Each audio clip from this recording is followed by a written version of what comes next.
Needless to say, my marriage didn't work out. Somebody left. But, of course, we had to get back to work, right?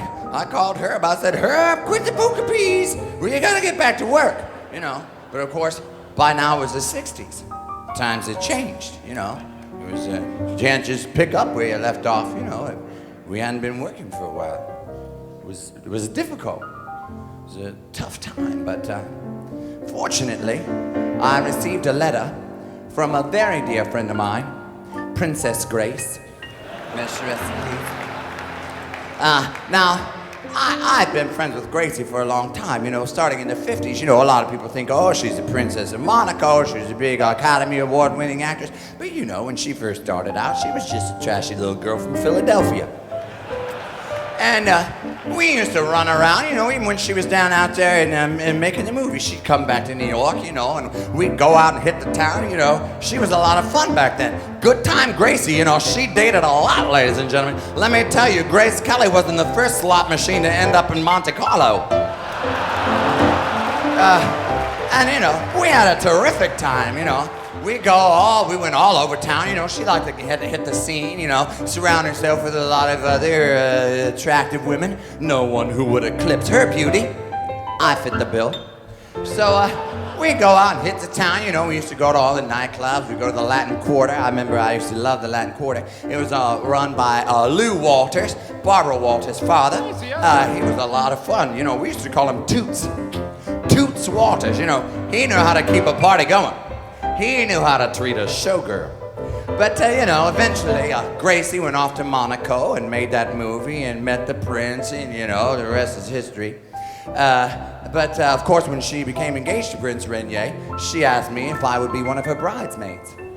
She said, Kiki, I'd love for you to be one of my bridesmaids, but I can't have Ruby at the wedding.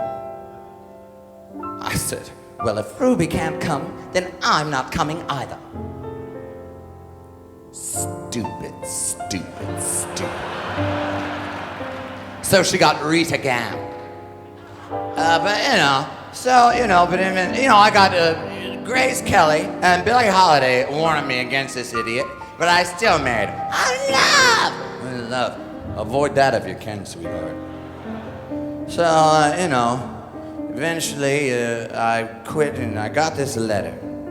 And it was the most beautiful, because I sent Gracie this note. I said, Dear Gracie, Ruby's gone. You were right. Joke's on me.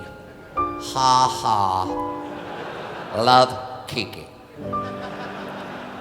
Then she did the most wonderful thing, ladies and gentlemen. Probably the most generous, wonderful thing anyone has ever done for me in my life. She sent me a letter inviting her and myself and my daughter Coco to come over to Monaco. She was going to present us in Monte Carlo, and she was going to take care of us and look after us until we got back on our feet. Well, I dressed little Coco up and I grabbed Herb and we hightailed it to Monaco. Oh, it was a fantastic time, ladies and gentlemen. Gracie and I got along beautifully because we liked the same pills. And I was the only person she knew who could get her the pills she wanted. And that's a wonderful feeling, ladies and gentlemen. To be needed, to be helpful. It was a wonderful time, you know. But Gracie, even then, she was bored. Yeah, she was an actress, an artist. But that Rainier had the yoke on her, boy. I remember in her later years, she used to just sit up in that pink palace and take little dried flowers and stick in the pieces of paper, send them off to Paris, pray. Now, God, she'd get a gallery show just so she could get the hell out of town. And you know, I believe that she drove that car off the edge of that cliff on purpose.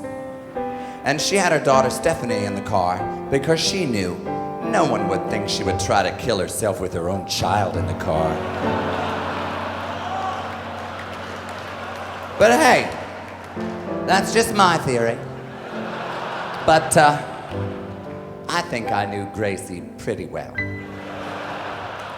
But of course, 1967, all of that was ahead of us and none of it was behind us. We were having a terrific time, you know, and Herb and I had just recorded our 1968 comeback record, Kiki and Herb. It's not unusual. Thank you. Thank you very much. Thank you very much.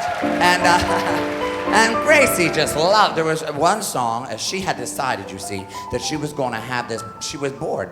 She was going to have this Bastille Day ball, a big masquerade ball to, you know, sort of recapture her days of Hollywood glory and as sort of there to catch a thief, if you know what I mean.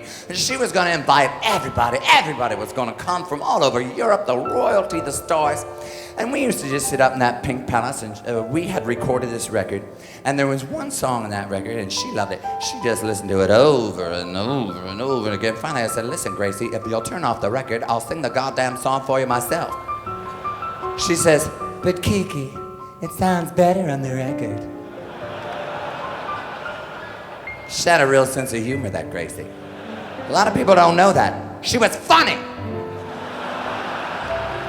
But bored, shopping, Balmain, Balenciaga, Pierre de Chardonnay, you name it, she bought it, she wore it. And she asked Herb and I, she said, would you, Kiki, would you do me the honor of singing that song at my Bastille Day ball?